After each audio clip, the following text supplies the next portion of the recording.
Now, in that video, I explained what to eat, what not to eat, and so forth. And I quickly mentioned how you should not eat peanuts. And I've actually mentioned this in a couple other videos. Well, I got a lot of questions as to why this is, right? How can peanuts be bad for you since they're just, have good fats and lots of proteins, vitamins, and minerals? And this is a fair question, and I will answer quickly today. And to begin with, first of all, peanuts are not nuts. They're actually legumes and thus part of the bean family. Now, most people don't know this. Now, as to why you should avoid peanuts, there are a few important reasons. First of all, it's allergens. To begin with, some people are just deathly allergic to peanuts. For a small percentage of the people, peanuts can literally kill them.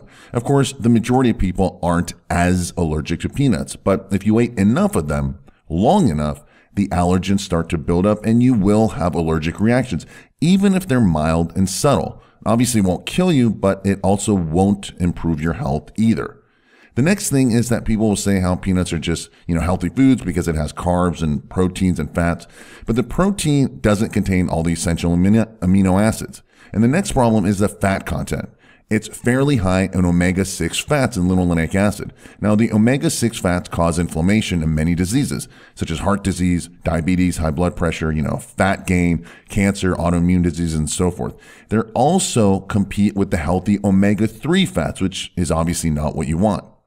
Next big problem is aflatoxins.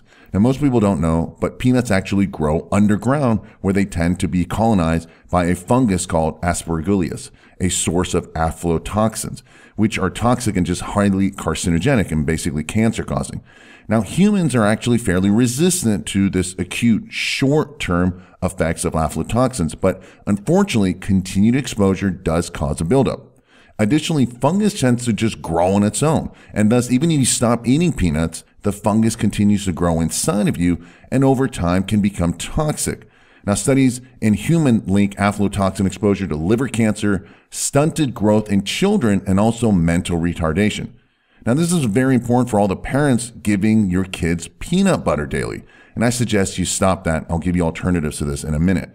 The next problem is that peanuts are also high in lectins, which is bad for your health. Again, causing all of the typical problems of diseases, inflammation, weight gain, memory problems, joint pain, and diabetes. Now, there are healthy alternatives, right? I already know that peanuts taste yummy, right? There's no denying that, especially when it's roasted and, lightly salted. And in small amounts, eaten occasionally, they should be fine for most people. However, I suggest you switch to other nuts, especially if you're giving your kids peanut butter.